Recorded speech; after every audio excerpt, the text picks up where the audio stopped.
আসসালামু আলাইকুম। আশা করি সবাই ভালো আছেন। তো আজকে আমরা জানবো আপওয়ার্ক মার্কেটপ্লেস সম্বন্ধে। আপনারা হয়তো সবাই জানেন যে ফ্রিল্যান্সিং মার্কেটপ্লেসের মধ্যে সবথেকে পাওয়ারফুল এবং খুব জনপ্রিয় একটি মার্কেটপ্লেস, সেটির নাম হচ্ছে আপওয়ার্ক। তো আপনারা হয়তো ফাইবার অনেকের নাম শুনছেন। তো ফাইবারের মতোই একটি ফ্রিল্যান্সিং মার্কেটপ্লেস আছে, প্রফেশনাল ফ্রিল্যান্সিং মার্কেটপ্লেস, সেটা হচ্ছে আপওয়ার্ক। তো আমরা আজকে জানবো যে আপওয়ার্কে কিভাবে কাজ পাওয়া যায় বা আপওয়ার্কটা কি, এই সম্বন্ধে আমরা একটু সামান্য আইডিয়া নিব। তারপর আমরা দেখব যে এটা কতটা জনপ্রিয়। চলেন শুরু করা যাক। তো আমরা যদি আপওয়ার্ক মার্কেটপ্লেস সম্বন্ধে জানতে চাই, তাহলে প্রথমেই যে জিনিসটা আসে সেটা হচ্ছে যে একটা টপ ফ্রিল্যান্সিং মার্কেটপ্লেস, সেটা অবশ্যই। এবং এরপরে যদি আমরা আসি এই যে এইটা, যে আপওয়ার্কে আপনি আসলে কিভাবে কাজ করতে পারবেন বা কি স্টাইলে কাজ পাওয়া যায়। তো আপওয়ার্কে আপনি দুই স্টাইলে কাজ করতে পারবেন। একটা হচ্ছে যে বিট করতে পারবেন। বিট বিট বেসিক্যালি একটা অপশনের মতো। আপনি যদি আইপিএলকে চিন্তা করেন, যে আইপিএলে কোনো প্লেয়ারকে যদি কিনতে চায়, তাহলে দেখবেন যে অনেকগুলো টিম বিড করে অথবা অকশন করে। তো সেই রকম আর কি, যে ফ্রিল্যান্সিং যে কাজগুলো আছে, আপনি যে সেক্টরে কাজ করেন না কেন, সেই কাজগুলো কোনো বায়ার পোস্ট করবে এবং আপনি অ্যাজ এ সেলার হিসাবে এই কাজের উপরে বিড করবেন। যেমন হয়তো অনেকে বলতেছে যে এই কাজটার জন্য আমার বাজেট আছে $25, অথবা আমি আওয়ারলি $5 থেকে $6 চার্জ করতেছি। তো আপনি হয়তো এই জায়গাটাতে বিড করবেন অথবা অ্যাপ্লাই করবেন যে এটা আপনি কতর মধ্যে করতে পারবেন। তো আপনার মতো হয়তো সেলার আছে যে ওই প্রজেক্টটাতে অ্যাপ্লাই করবে এবং বায়ার তারপর আপনাকে ইন্টারভিউ নেবে। ইন্টারভিউয়ের মাধ্যমে তারপর আপনি সেই কাজটা পেয়ে যাবেন। যদি বায়ার আপনার ইন্টারভিউ নিয়ে মনে হয় যে হ্যাঁ, আপনি আসলেই ওই কাজটি করার যোগ্যতা অর্জন করছেন, তাহলে অবশ্যই আপনাকে ওই কাজটা দিবে। তো এটা হচ্ছে বিড সিস্টেম। আরেকটা সিস্টেম আছে, সেটা হচ্ছে প্রজেক্ট ক্যাটালগ। আপনারা যারা ফাইবার ইউজ করেন অথবা ফাইবার মার্কেটপ্লেস সম্বন্ধে যাদের আইডিয়া আছে, তারা হয়তো জানেন যে গিগ কি জিনিস। Gig, GIG, gig. সেই রকম আর কি আপওয়ার্কেও এই ধরনের একটা সিস্টেম আছে। সেই সিস্টেমটার নাম হচ্ছে প্রজেক্ট ক্যাটালগ। এই প্রজেক্ট ক্যাটালগ বেসিক্যালি কি রকম, আপনার হয়তো কোনো সার্ভিস আছে, আপনি হয়তো 5টা 6টা অথবা 10টা সার্ভিস দেন। তো ওই সার্ভিসের উপরে আপনি আপনার একটা সুন্দর ছবি, ডিসক্রিপশন, এই টাইপের কিছু রেডি করে আপনার সার্ভিস রেডি করে রাখলেন এবং ওই সার্ভিসটা যদি কোনো বায়ার এসে পছন্দ করে, তাহলে সে কিনতে পারবে। কিনে সে আপনাকে অর্ডার করে দেবে। এটা হচ্ছে প্রজেক্ট ক্যাটালগ, কিছুটা ফাইবারের মতো। ওকে। এরপর আপনি আপওয়ার্কে দুই স্টাইলে কাজ করা যায় বেসিক্যালি। একটা হচ্ছে ফিক্সড প্রজেক্ট, প্রজেক্ট ফিক্স থাকে, যেমন $25 অথবা $30 অথবা $5 একটা ফিক্সড প্রজেক্ট। অথবা আওয়ারলি রেটও আপনাকে হায়ার করতে পারে। আওয়ারলি রেট বলতে যে পার আওয়ারে আপনি যত আওয়ার কাজ করবেন, ওই আওয়ারের উপর বেস করে আপনাকে একটা আওয়ারলি রেট নির্ধারণ করে দেবে। আমরা যখন প্র্যাকটিক্যাল দেখবো তখন আরো ক্লিয়ার হবেন। এখন আসেন কানেকশন। কানেকশন কি জিনিস? কানেকশন হচ্ছে যে আপওয়ার্কে যখন আপনি বিড করবেন অথবা কোনো কাজে অ্যাপ্লাই করবেন, তখন অবশ্যই আপনি আনলিমিটেড ভাবে অ্যাপ্লাই করতে পারবেন না। কারণ এই অপশনটা আপওয়ার্ক আপনাকে দেয়নি। এই জন্য আপওয়ার্কের কানেকশন সিস্টেম আছে। কোনো একটা জবে যখন আপনি অ্যাপ্লাই করবেন, তো সেই জবের উপরে নির্ধারণ করে একটা কানেকশন ফিক্সড করে দেওয়া থাকে। যেমন আপনাকে বলা হলো যে একটা লিড জেনারেশনের 1000 লিড আমাকে কালেক্ট করে দাও। এখন এই 1000 লিড কালেক্ট করার এই কাজটাতে যখন আপনি অ্যাপ্লাই করতে যাবেন, তখন দেখবেন যে আপনার কিছু কানেকশন কেটে নেবে। যেমন এই জবটার জন্য হয়তো 20টা কানেকশন অথবা 10টা কানেকশন অথবা 9টা কানেকশন লাগতে পারে। তো এই যে কানেকশন সিস্টেমটা আছে, কানেকশন সিস্টেমটা আপনি কিছুটা কোনো একটা চাকরিতে যখন ফর্ম ফিল আপ করেন, তখন সেখানে তো আপনাকে টাকা দিয়ে ফর্ম ফিল আপটা করতে হয়। কানেকশন বেসিক্যালি ওইভাবে আপনি কল্পনা করতে পারেন। আপওয়ার্ক আপনাকে বলতেছে কি যে আপনি পার মান্থে 10টা কানেকশন আপওয়ার্ক আপনাকে ফ্রি দিবে। এছাড়া আপনি যদি নতুন অ্যাকাউন্ট করেন, নতুন অ্যাকাউন্টটা যদি আসলে প্রফেশনাল মানের হয় এবং আপনি যদি এখানে পেমেন্ট মেথড, ট্যাক্স ইনফরমেশন, এছাড়া আদার্স যে ইনফরমেশনগুলো আছে সেগুলো যদি সঠিকভাবে দেন, তাহলে আপওয়ার্ক আপনাকে নতুন অ্যাকাউন্টে 50টা কানেকশন ফ্রি দেবে এবং এইটা অ্যাকাউন্ট খোলার 48 ঘন্টার মধ্যে ওরা দিয়ে দিবে। এই 50টা কানেকশন সবাই হয়তো পাবেন না। যাদের অ্যাকাউন্ট আসলেই প্রফেশনাল মানের হবে, পেমেন্ট মেথড অ্যাড করা থাকবে, ট্যাক্স ইনফরমেশন অ্যাড করা থাকবে, তারাই হয়তো এই কানেকশনটা পেয়ে যাবেন। এছাড়াও আপনি কানেকশন কিনতে পারবেন। আপওয়ার্কের কানেকশন পারচেজ করার অপশন আছে। আপনি চাইলে আপনি টাকা ইনভেস্ট করে এই কানেকশন কিনে অ্যাপ্লাই করতে পারবেন। আর আপনি যদি প্রজেক্ট ক্যাটালগ দেন, তাহলে এখানে আপনার কোনো টাকা পয়সা লাগবে না। এখানে আপনি ফ্রিতে আপনার সার্ভিসগুলো দিতে পারবেন। এখন আসেন কমিশন ফি। কমিশন ফিটা হচ্ছে 5 থেকে 10%। আপনি যে কাজটা করবেন, এই কাজের 5 থেকে 10% আপওয়ার্ক কেটে নেবে। ঠিক আছে? আপনি হয়তো $100 কাজ করছেন, এখান থেকে 10% ওরা কেটে নেবে। ঠিক আছে? এরপর আসেন উইথড্র।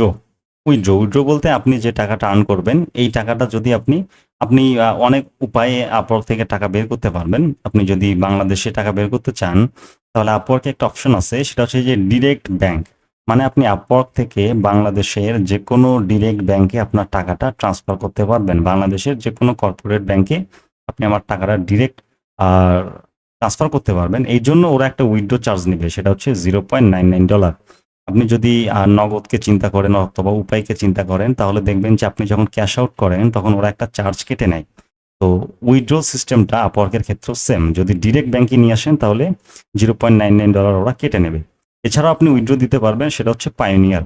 পায়োনিয়ার একটা হচ্ছে ইন্টারন্যাশনাল ব্যাংকিং সিস্টেম, যে ব্যাংকে আপনি ডিরেক্ট আপনার যে ডলারটা আছে সেটা ট্রান্সফার করতে পারবেন। তারপর পাইনিয়ার থেকে আপনি বাংলাদেশি কোনো ব্যাংকে টাকাটা ট্রান্সফার করতে পারবেন। যদি পাইনিয়ারে আপনি টাকাটা উইথড্র দেন, তাহলে সেক্ষেত্রে ওরা $2 চার্জ করবে। এখন চলেন যে আপওয়ার্ক অ্যাকাউন্টটা যখন আপনি ক্রিয়েট করবেন, এই ক্রিয়েট করার আগে আপনার কোন কোন ইনফরমেশন ম্যানেজ করাটা দরকার। আপনার রিকোয়ারমেন্ট অনুযায়ী আপনার একটা নাম লাগবে। নাম হইতে হবে যে যার ন্যাশনাল আইডি কার্ড এবং যার ব্যাংক অ্যাকাউন্ট আপনি আপনার অ্যাকাউন্টের সাথে কানেক্ট করতে চান, তার নামটা দিতে হবে। ফার্স্ট নেম লাস্ট নেম দুটোই থাকতে হবে। আপনি একটা ইউজার নেম ঠিক করে নেবেন, যে ইউজার নেমে আপনি আপনার অ্যাকাউন্টটা খুলতে চাচ্ছেন। আপনার একটা প্রফেশনাল ইমেল অ্যাড্রেস লাগবে, যে ইমেল অ্যাড্রেসটা শুধু আপনি ফ্রিল্যান্সিং মার্কেট প্লেসে ইউজ করেন সেইটা। আর ফোন নাম্বার লাগবে এবং ন্যাশনাল আইডি কার্ড লাগবে। তো কারো যদি ন্যাশনাল আইডি কার্ড না থাকে, আমি রিকমেন্ডেশন করব তার আপওয়ার্ক অ্যাকাউন্টটা খোলার দরকার নাই। যার এনআইডি কার্ড আছে শুধু তার ইনফরমেশন দিয়েই বা তার প্রোফাইলটা দিয়ে আপনি আপওয়ার্কের একটা অ্যাকাউন্ট খুলে নিতে পারেন। এরপর আসেন টাইটেল। আপনি আপওয়ার্কে কি রিলেটেড সার্ভিস প্রোভাইড করবেন সেই রিলেটেড টাইটেল। যেমন আপনি ডিজিটাল মার্কেটিং করেন, তাহলে আপনি ডিজিটাল মার্কেটিং এর কিছু টাইটেল দিয়ে দিলেন, যেমন B2B lead generation, email marketing, social media marketing, Facebook ads, এগুলো হচ্ছে টাইটেল। এরপর আসেন ডিসক্রিপশন। ডিসক্রিপশন বলতে আপনি যে সার্ভিসগুলো দেন, এই সার্ভিসগুলো আপনার নিজের সম্বন্ধে একটা ডিসক্রিপশন রেডি করা। এই ডিসক্রিপশন মানে ওই ডিসক্রিপশন না যে আপনার নাম কি, আপনার আব্বার নাম কি, আমার নাম কি, আপনার দাদির নাম কি, কত সালে জন্ম, কোথায় পড়াশোনা করছেন না করছেন, এগুলো না। কিন্তু ডিসক্রিপশন বেসিক্যালি আপনি যে রিলেটেড সেক্টরে কাজ করতে চাচ্ছেন, ওই রিলেটেড সেক্টরে আপনার যে স্কিল আছে, ওই স্কিল রিলেটেড আপনি একটা ডিসক্রিপশন রেডি করে ফেলবেন। প্রোফাইল ইমেজ খুব ইম্পর্টেন্ট। প্রোফাইল ইমেজটা ওই ইমেজটাই হইতে হবে যে ইমেজটা আপনি ন্যাশনাল আইডি কার্ড, যার ন্যাশনাল আইডি কার্ড আপনি ইউজ করছেন তার প্রোফাইল ইমেজটা হলে ভালো হয়। প্রফেশনাল যে ইমেজ আর কি, সেটা হচ্ছে যে আপনি ব্যাকগ্রাউন্ডে কোনো ছবি রাখবেন না, ব্যাকগ্রাউন্ডে একদম নিট অ্যান্ড ক্লিন হইতে হবে। আপনি ব্ল্যাক রাখেন, ব্লু রাখেন, রেড রাখেন, আপনি যেটাই রাখতে চান আপনি সেটা রাখতে পারেন। এরপর আসেন হচ্ছে ক্যাটাগরি।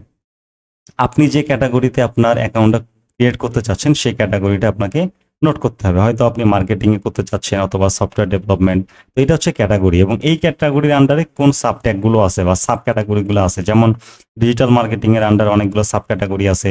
যেমন সেটা হইতে পারে হচ্ছে লিড জেনারেশন, ভিএ চাকরি করতে পারেন আপনি, ভার্চুয়াল অ্যাসিস্ট্যান্ট, ফেসবুক অ্যাডস, এগুলো হচ্ছে সাব ক্যাটাগরি।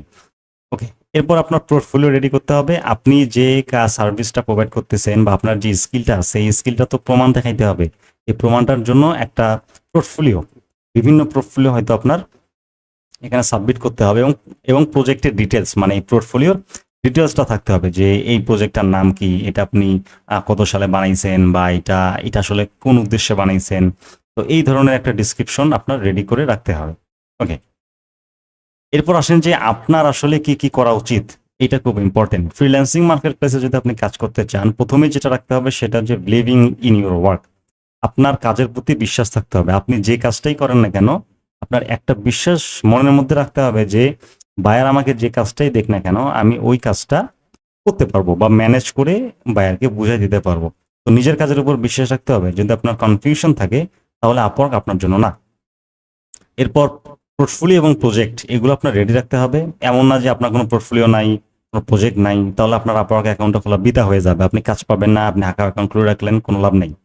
এরপর আপনার যে পোর্টফোলিও বা আপনার যে সার্ভিসগুলো আছে এগুলো মার্কেটিং করতে হবে বিভিন্ন জায়গায়। যেমন কিছু মার্কেটিং জায়গা আছে, যেমন টুইটার বলেন, ইনস্টাগ্রাম বলেন, ফেসবুক বলেন, লিঙ্কডইন বলেন, এগুলোতে রেগুলার বেসিসে আপনি যে সার্ভিসটা দিচ্ছেন বা আপনি যে প্রোফাইলটা বিল্ড করছেন, এই জিনিসটা আপনাকে মার্কেটিং করতে হবে। তো চলেন আমরা একটু দেখি যে ফ্রিল্যান্সিং মার্কেট প্লেস, আমরা যদি একটু সার্চ করি যে টপ ফ্রিল্যান্সিং সাইটস, তাহলে আপনি দেখতে পারবেন যে আপওয়ার্ক একদম শুরুতেই দেখা যাচ্ছে। খেয়াল করছেন? আপওয়ার্ক আছে, ফাইবার আছে, guru.com। তো আপওয়ার্ক মোটামুটি দেখতে পারলেন যে ওয়ান অফ দ্য পপুলেস্ট বা one of the popular freelancing website. Okay, আমরা একটু আপওয়ার্কের ওয়েবসাইটে যাই। জাস্ট গুগল করেন যে আপওয়ার্ক এবং আপওয়ার্কের এই যে প্রথম যে সাইটটা আছে সেখানে আসেন। এটা হচ্ছে আপওয়ার্কের ইন্টারফেস। এখানে আপনি আপনার জব লিখে সার্চ করতে পারেন। তো আপনি এখানে সার্চ করেন যে মার্কেটিং রিলেটেড অথবা ওয়েব ডেভেলপমেন্ট রিলেটেড, তাহলে আপনি সার্চ করেন যে ওয়েব ডেভেলপার বা ওয়েব ডিজাইন সার্চ করলেন। দেখেন আমার বানানটা যদিও হয়নি আর কি, ওয়েব ডিজাইন, এবং এখানে কি লেখা আছে? ট্যালেন্ট। আপনি এই জায়গায় সার্চ করেন কি? জবস। আপনি ইন্টার দেন। তো খেয়াল করলেন, দেখলেন যে এখানে আপনার যে 2 মিনিট আগে একজন পোস্ট করছে এবং দেখেন ইনি আওয়ারলি আপনাকে হায়ার করতে চাচ্ছে $10 থেকে $20। দেখেন এখানেও একটা পোস্ট করছে 3 মিনিট আগে। আর এখানে হচ্ছে যে আওয়ারলি বেসিসে হায়ার করবে, এটাও গ্রাফিক্স ডিজাইনার প্রয়োজন। ঠিক আছে, যেমন দেখেন $15 থেকে $25। এই প্রজেক্টটা দেখেন $50 থেকে $150, এবং এই প্রজেক্টের ডিটেলস এখানে দেওয়া আছে। আপনি যদি এখানে ক্লিক করেন তাহলে দেখতে পারবেন যে এই প্রজেক্টটাতে কি কি বিষয়ে আলোচনা করা আছে এবং আপনি আদৌ এই কাজটা করতে পারবেন কিনা।